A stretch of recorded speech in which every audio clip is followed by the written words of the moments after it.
Shalom, salam damai bagi kita semua. Yang terhormat Ibu Kristi Monica selaku guru agama Kristen dari kelas 12 IPA. Dan teman-teman penonton yang saya kasihi, nama saya adalah Ferdihan dari kelas 12 IPA 1. Dan hari ini saya ingin membuat video tugas agama Kristen dengan tujuan untuk memenuhi nilai tugas agama Kristen serta untuk menganalisis unsur-unsur dari perspektif keagamaan Kristen di dalam kasus yang akan saya bahas nantinya. Saya berharap video ini dapat menjadi sebuah edukasi bagi teman-teman yang menonton di rumah masing-masing atau di tempat lainnya. Silahkan menyimak video ini dengan baik. Pada awal Oktober 2024, selebgram asal Medan, Irfan Satria Putra Lubis yang dikenal sebagai Ratu Entok melakukan siaran langsung di platform TikTok yang di dalam siaran tersebut ia menampilkan foto Tuhan Yesus Kristus sambil mengeluarkan pernyataan yang dianggap menghina perawakan atau wajah Tuhan Yesus Kristus. Pernyataan ini memicu kemarahan di kalangan umat Kristiani dan masyarakat luas. Sebagai respons, Gerakan Angkatan Muda Kristen Indonesia yang dikenal sebagai GAMKI Sumatera Utara melaporkan Ratu Entok akan kejadian ini ke Polda Sumut pada 4 Oktober 2024 atas dugaan penistaan agama yang dilakukan olehnya. Setelah penyelidikan ini, polisi pun menetapkan Ratu Entok sebagai tersangka dan menahannya pada 8 Oktober 2024. Ia dijerat dengan Undang-Undang Nomor 11 Tahun 2008 tentang Informasi Transaksi Elektronik UU ITE Pasal 156A Kitab Undang-Undang Hukum Pidana KUHP tentang penistaan agama. Juga lakukan penistaan agama selebgram asal kota Medan Ratu Talisa atau yang lebih populer dengan Ratu Entok ini ditangkap oleh polisi. Atas perbuatannya yang juga viral di media sosial, pemirsa, Ratu Talisa ditetapkan sebagai tersangka.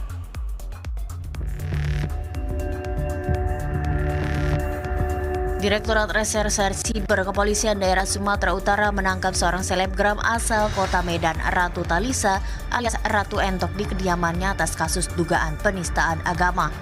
Dalam video viralnya di media sosial saat siaran langsung, ia menyuruh Yesus untuk memotong rambut agar tidak menyerupai perempuan. Dari hasil pemeriksaan, motif tersangka melakukan perbuatannya karena ingin membalas postingan atau komentar dari salah satu pengikutnya di media sosial. Usai menjalani serangkaian pemeriksaan oleh tim penyidik, akhirnya Ratu Entok pun ditetapkan sebagai tersangka. Nah, sekarang marilah kita melakukan analisis terhadap kasus ini melalui perspektif agama Kristen.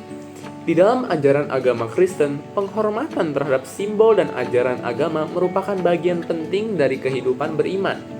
Kasus penghinaan terhadap Tuhan Yesus Kristus sebagai sosok sentral dalam iman Kristiani menimbulkan kesedihan dan kemarahan di kalangan umat Kristiani. Perspektif agama Kristen terhadap peristiwa ini dapat dijelaskan melalui 3 poin utama berikut. Yang pertama adalah prinsip kasih dan pengampunan. Meski merasa tersakiti, umat Kristen diajarkan untuk mengedepankan kasih dan pengampunan. Di dalam Matius 5 ayat 44, Yesus mengajarkan untuk mengasihi musuh dan mendoakan yang menganiaya.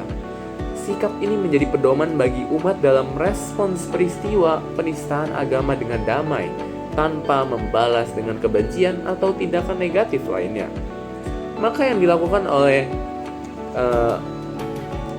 Gerakan Angkatan Muda Kristen Indonesia ini adalah langkah tepat karena ia merespons peristiwa penistaan agama ini dengan damai tanpa membalas dengan kebencian atau tindakan negatif seperti melawannya langsung dengan sendiri.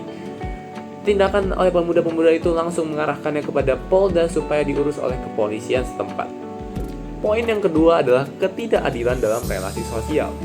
Penghinaan terhadap agama memicu ketegangan sosial dan merusak jalinan kerukunan antar umat beragama. Matius 22 ayat 39 mengajarkan untuk mengasihi sesama manusia seperti kita mengasihi diri sendiri. Ketika ada penghinaan yang terjadi, relasi sosial menjadi terganggu dan kepercayaan antar kelompok masyarakat dapat terkikis, menciptakan ketidakadilan sosial yang bertentangan dengan prinsip kasih. Sesuai yang diajarkan oleh Matius 22 ayat 39, kita sebagai umat Kristiani harus membangun jalinan atau jalan kerukunan antar umat beragama. Maka dari itu dibentuklah komunitas-komunitas agama Kristen yang membantu mendorong terjalinnya kerukunan antar umat agama supaya kita dapat bekerja sama, supaya kita dapat menjadi toleransi di antara Indonesia yang mempunyai banyak agama ini. Poin yang ketiga adalah menjaga kerukunan dan menghindari permusuhan. Di agama Kristen, kita diajarkan bahwa pentingnya menjaga kerukunan antar umat beragama. Di dalam Roma 12 ayat 18 menegaskan bahwa sejauh mungkin setiap orang harus hidup dalam damai dengan semua orang. Tindakan penghinaan terhadap agama lain harus dikecam. Sebagaimana umat Kristen juga tidak diperkenankan menghina kepercayaan atau simbol agama lain. Dalam konteks ini, peristiwa yang terjadi menjadi pengingat bahwa saling menghormati adalah kunci menjaga harmoni dalam kehidupan bermasyarakat. Maka kita dapat simpulkan dalam kasus ini, tindakan yang dilakukan oleh umat Kristiani di Sumatera Utara ini adalah langkah yang sangat tepat. Karena sesuai dengan hukum Allah, yaitu kita menjaga kerukunan antar umat beragama. Seringkali kita terbawa emosi lalu kita melakukan tindakan semena-mena sesuai dengan keinginan hati kita. Padahal yang harus kita ketahui adalah kita harus melakukan tindakan sesuai dengan firman-firman yang telah diajarkan oleh Tuhan Yesus Kristus. Sesuai yang telah dikutip dari Roma 12 ayat 18 ini, menegaskan bahwa setiap orang harus hidup dengan damai kepada semua orang. Maka dari itu, saya sangat salut kepada tindakan yang telah dilakukan oleh para muda-muda di Sumatera Utara ini, terutama di agama Kristen. Adapun analisis menurut perspektif kemanusiaan, bagaimana cara kita memandang sebagai manusia dan dari perspektif hukum. Indonesia sendiri adalah negara yang menjunjung tinggi keberagaman agama dan melindungi kebebasan beribadah melalui konstitusi. Tindakan penistaan terhadap simbol-simbol agama dianggap melanggar prinsip dasar kemanusiaan dan hukum yang berlalu. Pancasila, dasar negara kita, satu adalah ketuhanan yang Maha Esa. Maka dari itu, Indonesia sungguh menjunjung tinggi keberagaman dan melindungi kebebasan kepada semua masyarakat untuk beribadah sesuai dengan kepercayaannya masing-masing. Berikut adalah 3 perspektif utama terkait peristiwa ini dalam konteks kemanusiaan dan hukum di Indonesia. Poin yang pertama adalah pelanggaran terhadap hak beragama. Setiap warga negara memiliki hak untuk menjalankan ibadah dan kepercayaannya dengan aman dan damai. Jika kita lihat dari kasus ini, maka tentu saja ini membuat warga yang beragama Kristen menjadi resah akibat konflik yang telah ditujukan oleh Ratu Entok ini. Dan ini membuat kita merasa sangat kesal dan marah tentang tindakan yang telah ia perbuat. Maka dari itu, yang pertama adalah ia telah melanggar hak beragama setiap masyarakat untuk beribadah dengan damai dan aman. Poin yang kedua adalah pelanggaran hukum pidana. Tindakan menghina atau menodai agama di muka umum diatur dalam pasal 156A pelanggaran KUHP. Pasal ini menyatakan bahwa siapapun yang dengan sengaja di depan umum menyatakan perasaan permusuhan, penyalahgunaan atau penodaan terhadap suatu agama dapat dipidana hingga 5 tahun penjara lamanya. Sedangkan yang kita tahu sendiri bahwa Ratu Entok ini menghina agama di depan masyarakat melalui media digital atau platform TikTok. Sehingga ia tentu saja telah melanggar hukum pidana pasal 156A KUHP. Poin yang ketiga adalah penyalahgunaan media sosial. Tindakan penghinaan yang dilakukan melalui media sosial juga termasuk dalam pelanggaran hukum. Pasal 28 ayat 2 UU ITE mengatur bahwa setiap orang yang dengan sengaja dan tanpa hak menyebarkan informasi yang menimbulkan kebencian atau permusuhan berdasarkan SARA dapat dikenai pidana. Di dalam era digital ini, pemahaman etika bermedia sosial sangat penting untuk mencegah terulangnya kasus serupa ini. Sebab di dalam kasus yang telah saya bahas ini, Ratu Entok melakukan penghinaan atau menyebarkan informasi yang menimbulkan kebencian atau permusuhan yang berdasarkan SARA, suku, agama, ras, dan adat istiadat dapat dikenakan pidana pasal 28 ayat 2 UU ITE ini. Maka dari itu yang ketiga adalah ia telah menyalahgunakan media sosial yang seharusnya digunakan untuk berbagi informasi yang positif, menyebarluaskan informasi yang dapat membantu kita dalam menjalani setiap aktivitas kegiatan kita masing-masing di setiap harinya.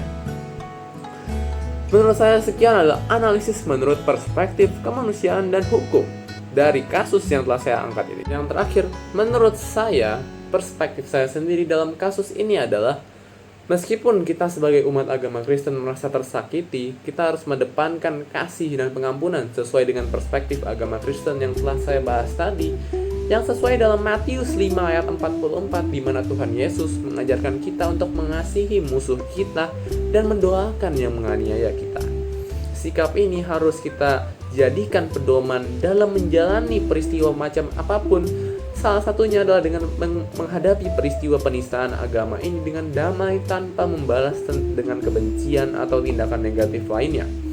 Menurut saya tindakan yang dilakukan oleh Gerakan Angkatan Muda Kristen Indonesia ini patut diteladani atas tindakan yang sesuai dengan firman-firman Tuhan. Lalu menurut saya edukasi dalam masyarakat seperti penggunaan media sosial yang harus ditekankan positiveness-nya dibandingkan dengan kelakuan atau pengaruh negatifnya harus dikurangi dalam menggunakan media sosial.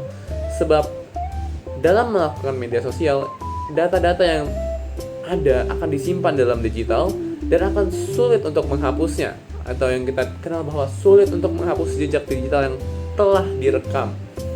Selain daripada itu, penyalahgunaan atau kesalahan dalam bertutur kata sungguh sangat berpengaruh di dalam kehidupan kita. Maka dari itu berhati-hatilah dalam berkata, karena kalian bisa saja terkena pelanggaran-pelanggaran yang bahkan kita tidak ketahui di masa depannya nanti. Maka dari itu, marilah kita menjadi umat Kristiani yang saling menghormati, mengasihi, saling toleransi terhadap agama lain, dan terus berjalan menurut firman Tuhan Yesus. Shalom semuanya. Teman-teman, sekian dari video yang telah saya buat. Saya harap video yang saya buat ini dapat membuka mata teman-teman untuk melihat wawasan yang lebih jauh tentang kasus yang diangkat ini, yaitu kasus Ratu Entok. Dan saya harap video ini bisa bermanfaat bagi teman-teman. Dan saya harap juga teman-teman bisa mengambil titik-titik positif. Dan saya meminta maaf jika ada kesalahan kata yang telah saya perbuat sengaja maupun tidak disengaja. Sekian dan terima kasih. Shalom dan salam damai.